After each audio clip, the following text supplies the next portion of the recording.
You know, Clap.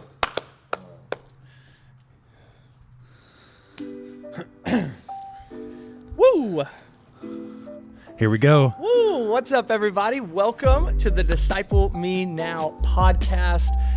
This has been a journey. Thank you so much for those of you who have been watching on YouTube or listening on Spotify or iTunes or however you're listening and coming on this journey with us. Hope that the content that we're giving out is helping you make disciples that make disciples. So thank you for that. Share it. Tell somebody about it. We have kind of a fun episode that we have planned today. We've been going really heavy into content, really heavy into, I guess, practicality and philosophy and all of these things when it comes to discipleship. And Nathan had an awesome idea of just really kind of a fun way, looking back and reminiscing on all the ways we have tried to disciple our students in our context in our youth ministry. Yeah, we've had actually questions coming in on Instagram about how do we do discipleship in our context. Oh, okay. And I really feel like we've done discipleship so many different ways. There's Good, bad, ugly. every single year it feels like we look at the past year and we say, you know what, this was awesome and this fell short. And so we are always modifying and tweaking and trying to make our strategy and our process a little bit better in order to reach our students. Yeah, so we have literally lists of years of different ways that we've tried to do it. And some of them are big differences. Some of them are just little tweaks like Nathan was saying. And we just kind of wanted to talk through them. And maybe you'll enjoy hearing us reminisce on what did work, what didn't work, because I do know this.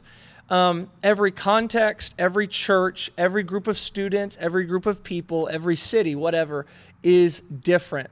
And I believe that there's not a one-size-fits-all discipleship model. Yeah. I believe that there's principles, obviously, that Jesus showed us, but I believe that you can tweak and you can kind of figure out what works best for you, and maybe hearing us talk through the ups, the downs, the rights, the wrongs that we kind of experience might help you as you listen, formulate and figure out your discipleship model for your kids or for your church or, you know, whatever you're listening to. Yeah. So hopefully it helps. So I came to our youth group. So Jackson being the youth pastor, I came as a youth leader in like 2017. Yeah.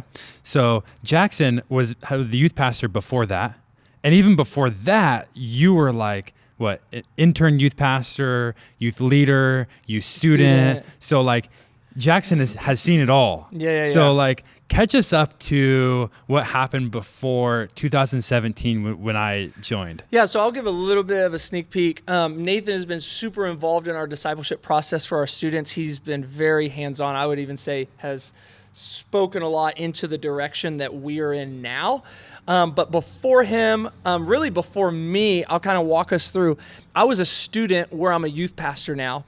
And from what I remember, there was like no discipleship. I was discipled by my youth pastor, but like in terms of mass discipleship, right, or a program, there really wasn't any of that. It was just Wednesdays, and I think maybe we had Sunday school. Okay, still. cool. We had Sunday school still. I never went to Sunday school. Okay. But people went to Sunday school. That was like their form of discipleship. Then Sunday school went away. Okay, we didn't do Sunday school anymore. It was a big decision. And there was really like no discipleship, like from like actual intentional discipleship. Yeah, beyond like a Wednesday youth service. Yeah, beyond a Wednesday youth service. I do remember, and it's all coming back to me now, there was a once a month small group, I'm doing quotation marks if you're just listening, at our youth pastor's house. Cool. But it was pretty much youth group on Sunday nights. Yeah. Like, you know, not bashing it or anything, but it wasn't a small group. It was just everybody came over, we hung out, you know, had fun in a different setting. But relationships were built. Yeah. So, which was really cool. And then I remember the launch of what we call Cruise was when I was a youth leader. Okay, like small groups. Yeah, it was small groups. And there was literally nothing going on. And I remember our youth pastor was like, yo, we're going to become, I remember he said, we're going to become bigger by coming smaller. Hey, okay. I love it. So he introduced this idea called crews, and we didn't really know what it was. We didn't have any concept of small groups, and we're like, all right, cool. So literally, youth leaders have a draft of students, not in front of the students, but away from them. We draft. I've always wanted to do that. Yeah, we draft the students, and on a Wednesday night, we kick off crews and everything. You announce who's in what. Yeah, what who's crew. in what crew? It's awesome. Whatever. Everybody comes up with their crew name, and it's super exciting. And You guys had like flags and stuff. yeah, huh? yeah. So yeah, we had color, everything, and I remember like there was really the only direction we had was hang out with these students every Sunday, do whatever you want, hang out with them, whatever. So some people met at their houses. My crew, we literally went and did something every week. So parents were getting mad because they kept having to spend money for their crew. But from there, I'm trying to give the quick version. From there, man, a lot of crews began to kind of fizzle out based on the leader, and it ended up being 2 main crews, which were led by 2 married couples in their home, which I think is not a coincidence that those 2 crews were a success, because those they provided a family, a strong family feel, a home feel, and they were so consistent with what they did. A lot of the crews that kind of began to dwindle just ended up going to one of or 2 of the bigger crews. A lot of the students would look around probably and see like, you know what, that's the crew my other friends are going to. Yeah. And that one's succeeding when mine is failing. I'm just going to go over there. Yeah. So there was 2 crews for a very long time. And then I became youth pastor. I started a crew. We had 3 crews that were kind of run like that. They were ran in a home or an apartment or something like that. And they were successful. But then those 2 married couples ended up stepping down or off of our leadership team, which was a really big hit. And I think around that time is when Nathan kind of started to come in. Yeah, there was another married couple when I started. When me and my wife joined as leaders, there was another married couple who was doing their crew. And then you had your crew. And I remember when we started as leaders, you told my wife and I, come to Wednesday night youth service and come to this other crew. And just attend those 2 things and get to know the students. Yeah. So we were attending this other crew almost as like we weren't students, but almost as like we weren't leaders either. We were kind of just participants. Yeah. I think that what we were trying to do in that season, we were trying to put students in homes with strong marriages, strong families, because in our context, a lot of our students don't have that, and allowing them to have relationships that are built, but also some biblical understanding and knowledge that is gained. So from that, we had 2 crews, and then we've kind of morphed that model into a lot of things. What worked is that it was in a house, it had consistent leaders, consistent hosts, students knew who it was, where it was. What didn't work is that we only had 2.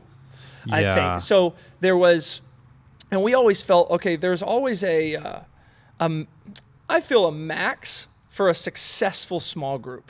Probably about 8 to 12, right? 12 is probably like that. And we were seeing 2 crews fill up to maybe 15, 20.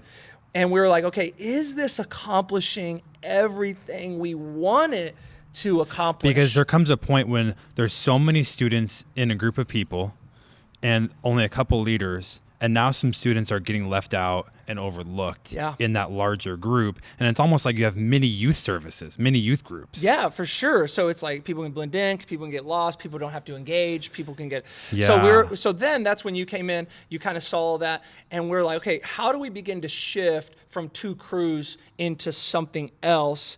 And the next so station my wife and I became crew leaders at that point.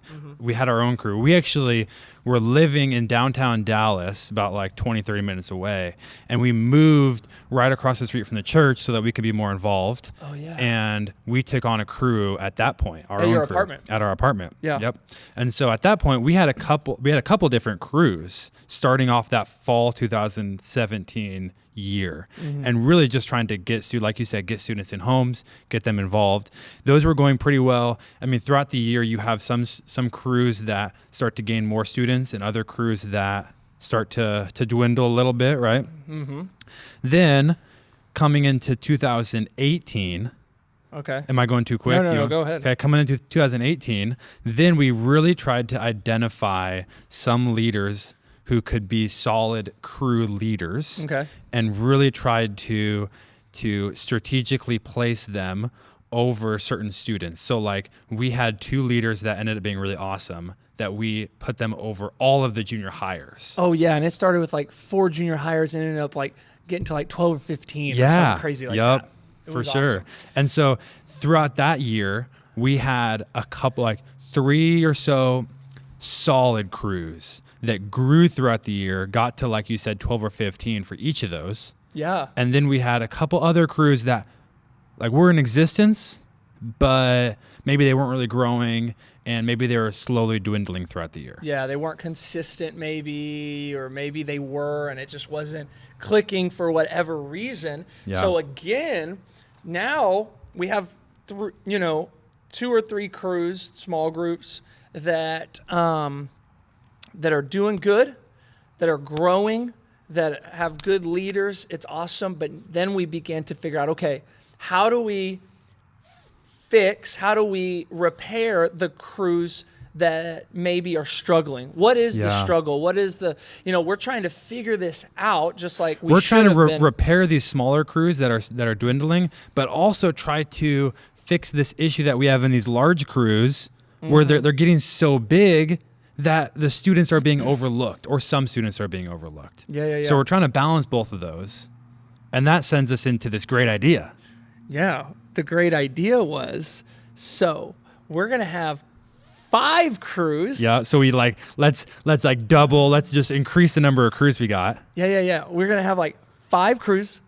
No, I think it was maybe even more than that. I Yeah, think it was like 6 or 7 yeah, or something. 6 or 7 crews. We're just going to double the amount. Yeah. But we're going to strategically place core students and core leaders into each crew. Yeah. So we're like, yo. And you even approached some of like the juniors and senior students and said like, hey, you know what? We see a lot of potential in you.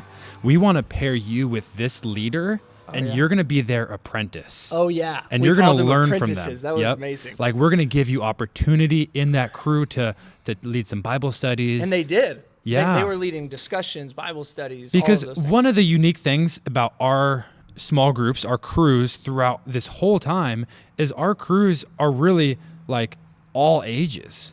Oh, yeah. And early on, I think it was ages and genders.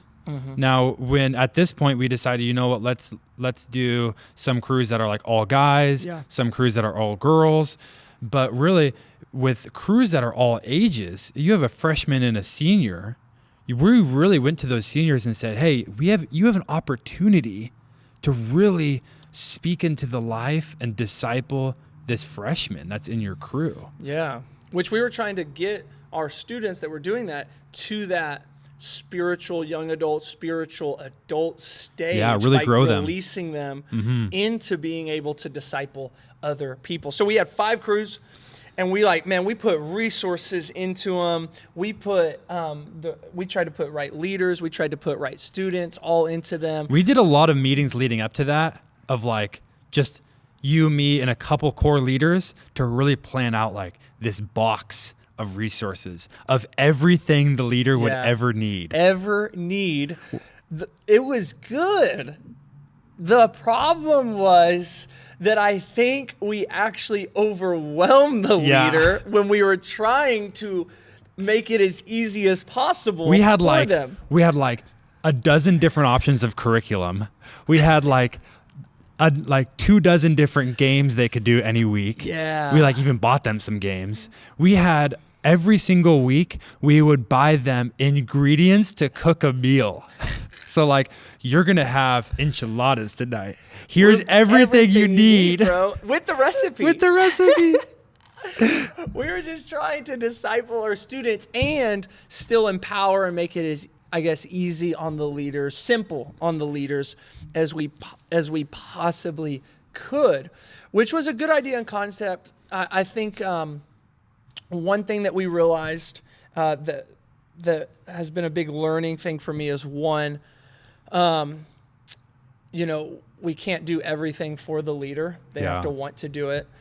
Second is this, I think there were some leaders that maybe because of our fault, they just didn't know how yet to disciple students. Yeah, and we were thinking, if we solve these problems like food and games, they'll be Yeah. able to disciple students. But Yeah. really, we might have been attacking the wrong problem. Yeah. Yeah, because people that knew how to disciple students, no matter what you did, the crew, the small group was successful Yeah. for the most part. Yeah. So that's something that we feel like what did work was putting students in strategically to the small groups. Yes. To help lead, to empower, to help gain traction, all of that. Having different apprentices and things. But I think what didn't work is we needed on the back end to make sure that we were readying leaders yeah. to disciple students, and not just readying them on the how, but getting their heart ready on the why. Yeah. Yeah. And so around that same time, so like you said, it really depends on the leader, right? And so we had some crews that did awesome and some crews that kind of struggled along the way and limped along. And at that same time, we had like dozens, maybe even like 100 new students come to our youth group. Yeah, that getting saved. Yeah, getting saved, getting baptized. It was crazy because So we're just Jackson throwing does. them in crews. Yeah. Boom. So Jackson does a ton of like ministry up at the local high school, especially in the sports teams. Yeah. So we had a ton of people in the high school football team get saved, start coming to our church, and they just started going to the crews of whatever their friends were in.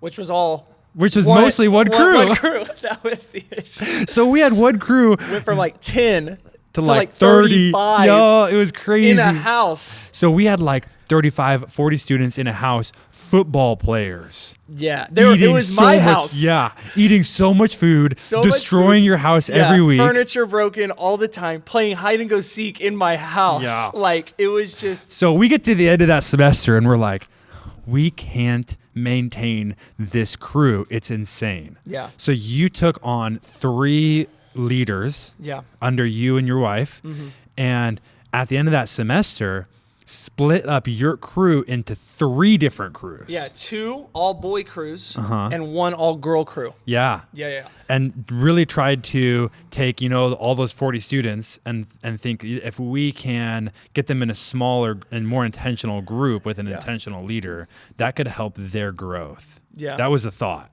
Yeah, that was the thought. I think again, and maybe learn from this if you're listening. Yeah. And you're like, dude, we're killing it. We have 40 kids in one small group. Man, like that's awesome. But don't allow the craziness or the size of the crew to keep you from raising up leaders in the proper way. I think we Yeah. were, at least for me, we were so overwhelmed by what was happening with the salvations and trying to get them into a crew. And the crew, at least that one specifically, was growing at such a rate. We didn't take the time to properly train the leaders for when it was split. We were just Yeah. trying to split it. Yeah. And so I think what didn't work was us readying the leaders to be able to really take it. Yeah. Logistically, we did it. But I think in practicality, helping them to be able to do it it didn't work out the way that we wanted it or thought, or we wrote it up. Yeah. And I would even say that when something's that big, it can even be hard to split because relationships aren't easily made in a 30-person group. So when you do split them, it's like, oh, we don't really know each other. Yeah. So then it can provide awkwardness. If you were to redo that, how would you change what you did? Oh man, if the same situation happened, Yeah. it just exploded like that. You had one small group that just explodes. There are students that kind of know each other Yeah. already, and they all are new Christians. That's a really good question. What I would do is I would probably, I would take them out of Well, we actually tried to do this. I think I would be more intentional on starting the group all together, breaking up into tiny groups or Okay. pocket groups or Yeah. whatever within the location of Okay. wherever you're at. But then being intentional with the leaders of like, okay, like this is where you need to grow, or this is what you need to do, or this is how Yeah. like you facilitate your group, because eventually, say end of semester, you're going to only be by yourself somewhere else. You're not going to have this big group to kind of like hide behind. Yeah. So being I intentional, remember. setting up relationship building outside of a crew, maybe with those Okay. pocket groups or something like that. Yeah, I remember. So you're using the term pocket crew. Yeah. I remember we started using that term pocket crew because we decided that some of the crews were so big. We were encouraging the leaders, like how you just said, to break off during their small group time Yeah. into smaller groups, and we called those smaller groups pocket crews. Pocket groups. Like all the people that could fit in your pocket. Yeah. Which brings us to the next thing that we tried to do actually from that. So I feel like the reflection during that time was we gave the leaders so many resources, they were overwhelmed. And Yes. so we thought, you know what? The way that we can improve off of this is, instead of continuing to throw resources at the leaders, let's just bring down all those resources and bring down their chill it out. responsibility and make it seem like they have less to do. Well, because it was crazy. I mean, leaders were cooking dinner, picking up students, bringing them home, cleaning, all of this stuff was happening. We were like, okay, if we want to maintain this, we can't keep putting the leaders through the ringer. yeah, so to through all speak, this through all this extra crazy responsibility that isn't really discipling the student. And then, and by the time they get to the crew, they're too tired and exhausted to really like pour out spiritually to the student. Yeah. So we were like, okay. So I think that was maybe something that didn't work. Yeah, so like it yes. was too much. It was all in a good heart, but it was too much that the leaders had nothing to give spiritually to the students. It was just so exhausting, and they were just trying to make it through the night, and the students really weren't receiving something from the leaders. So we were like, okay, how do we change this for the leaders but keep that discipleship heart? Yeah, so this is 2019. We decide, let's remove the responsibility of cooking dinner. Yeah, Let's we remove just the brought 'em gift responsibility of cards. of host homes. Let's Yeah. take that out. Let's remove the responsibility of like trying to come up with this crazy game and everything every or week. even having 12 students. Yes. We were like, let's put them in. Wait, go wait. ahead. But before you hit the punchline, Sorry. one of the issues that we were also facing is students, their parents weren't saved. Their parents weren't coming to church. Oh, yeah. So their parents weren't going to give them any rides. Like literally wouldn't. Like No. the parents just didn't care about church, but the students did because they had just gotten saved. They were stoked. So our leaders were driving all over like 4 or 5 different cities to pick up all these students, different places. Yeah. And so we're like, you know what?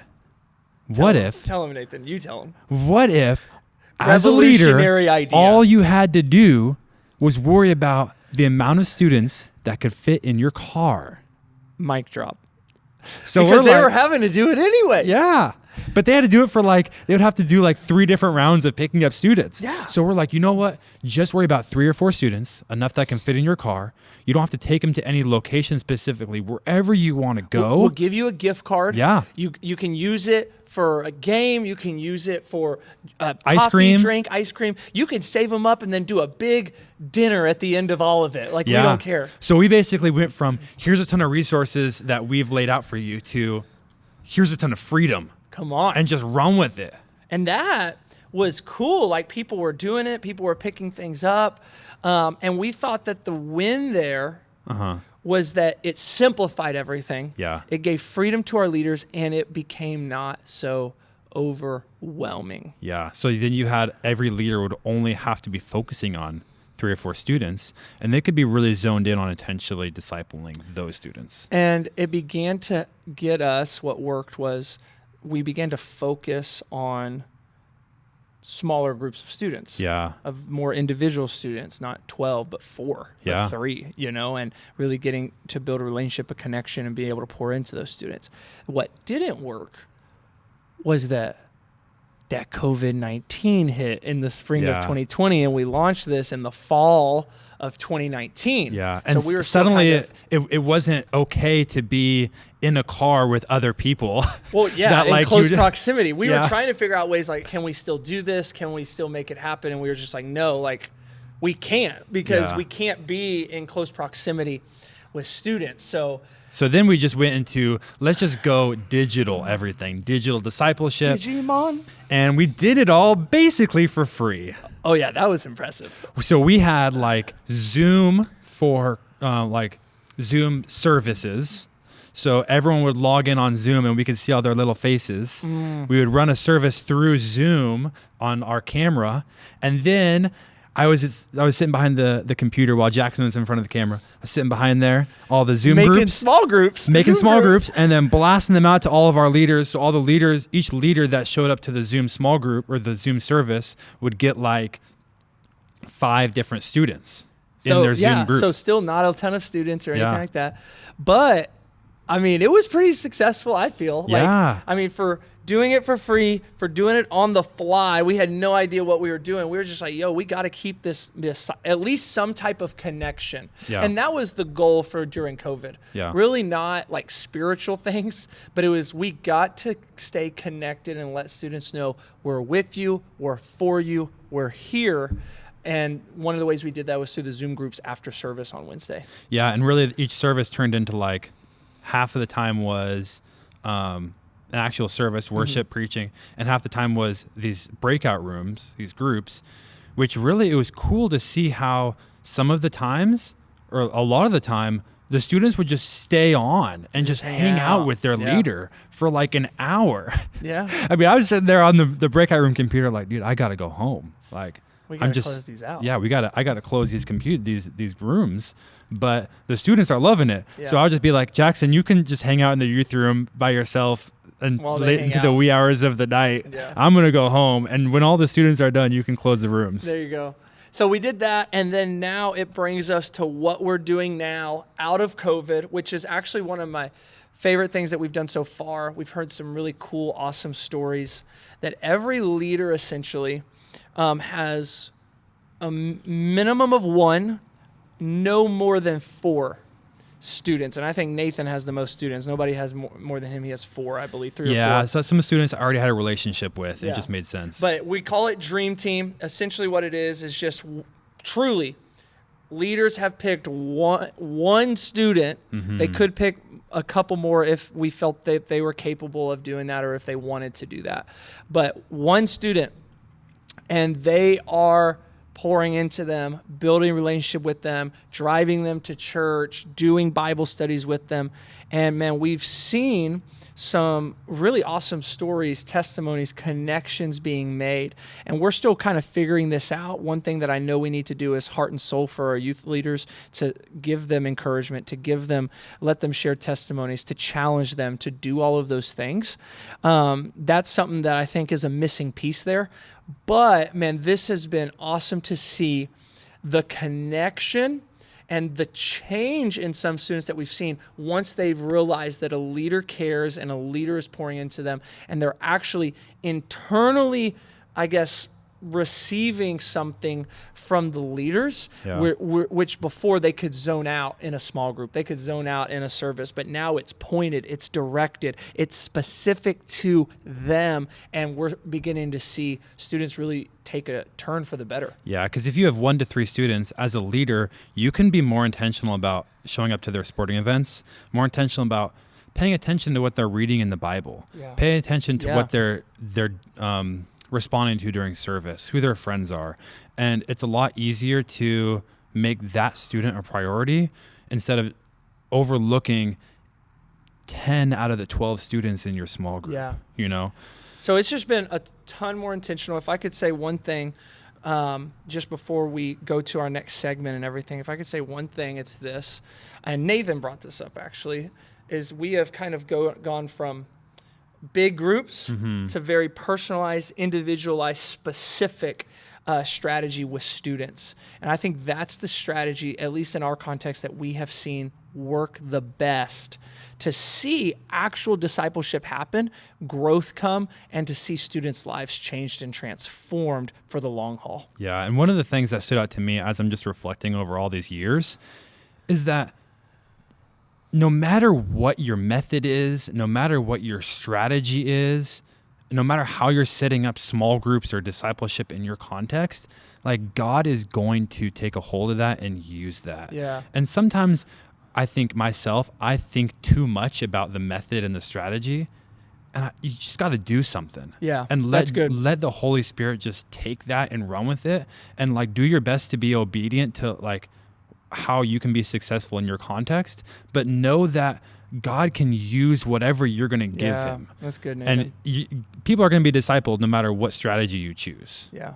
I think, we always say kind of jokingly, they'll never say we didn't try. Yeah. Like we have tried discipleship, and we're going to continue to do that. And I love what Nathan said. Do something. Try something. And God will honor it.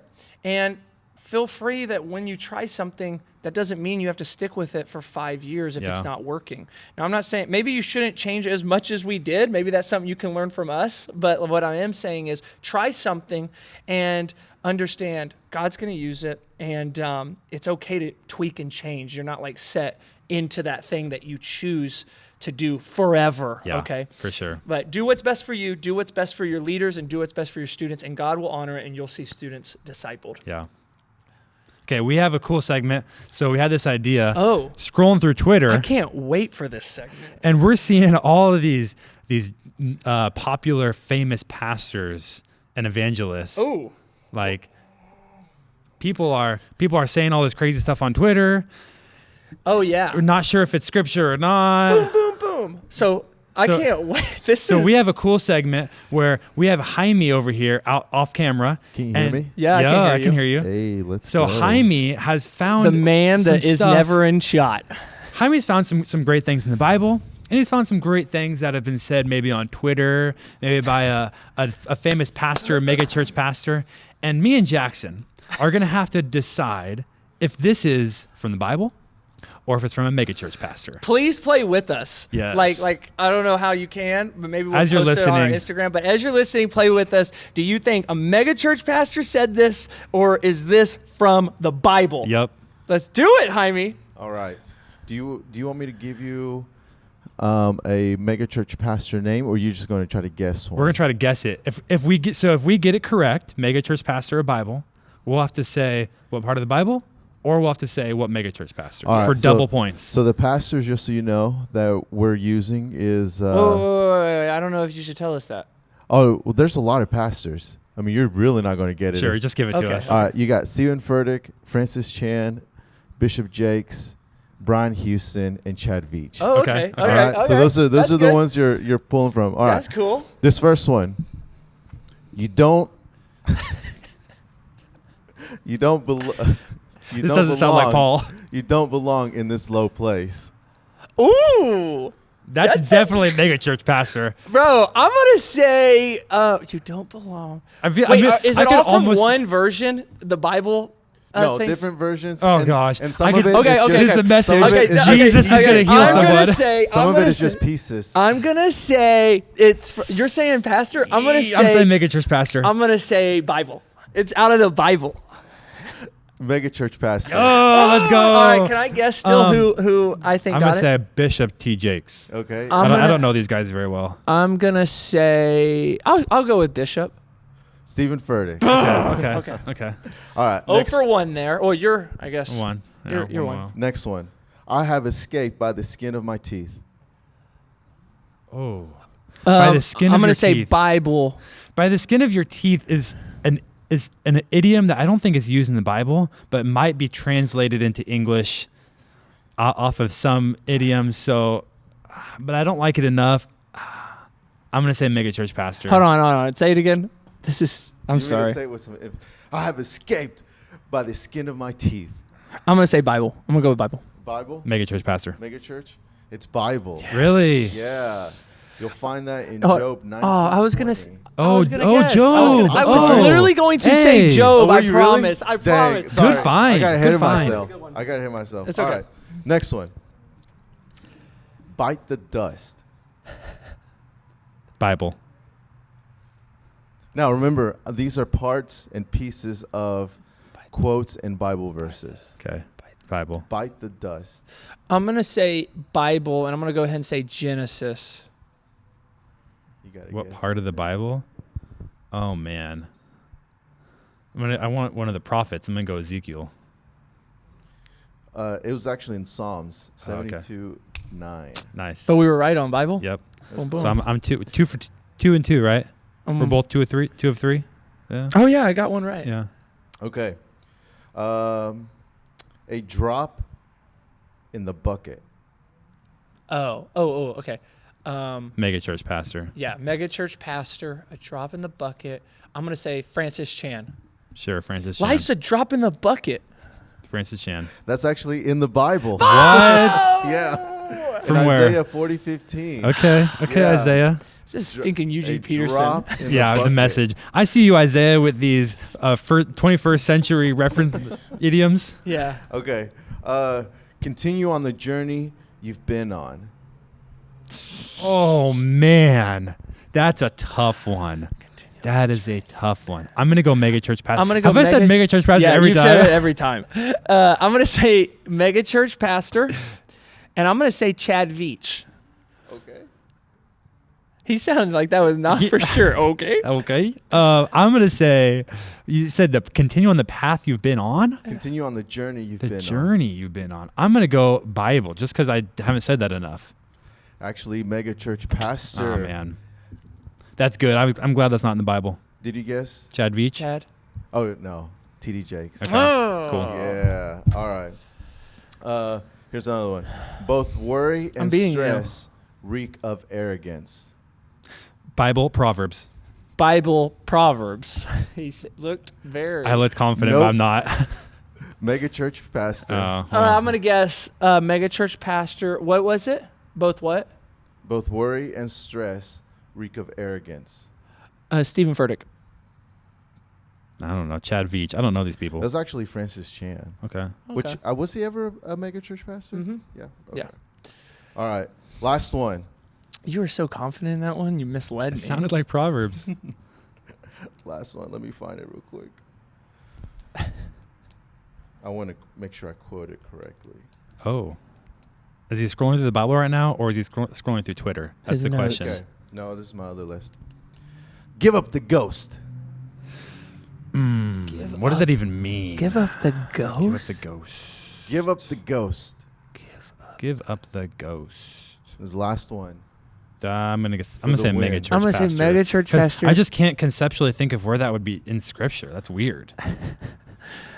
Have you ever read the message? It's kind of weird. I actually don't read the message. I'm gonna say TD Jakes. No, it's actually Bible. Really? Now, Where? I think it's a translation, some Okay. type of translations, but it says, when Jesus therefore had received the vinegar, he said, it is finished, and he bowed his head and gave up the ghost. Oh, he gave up his spirit. Yeah. Oh Mm. snap! Okay. Interesting. All right. Wow. Cool. We suck. Well, I got destroyed. You did pretty good. I think I won. You beat me. Good job. Thanks to Ding, Jaime. Those ding, were some ding. excellent, That was really excellent good, ones. Way Jaime. better than I could have found. But anyways, that's all we have. I know we went a little long today. I hope you stuck with us. I hope that our journey, our reminiscing, our stories helped you either format how you disciple people, or, you know, maybe it shows you, hey, we're doing pretty good actually, Yeah. whatever it is. But we're so grateful that you're here with us on this journey. Make sure that you hit the subscribe button. Hit the bell so that you can get notifications on when we drop a new episode. Remember, it's every Sunday at 1 p.m. We're so glad that you're here, and we hope that we can continue together to make disciples that make disciples. Thanks, guys.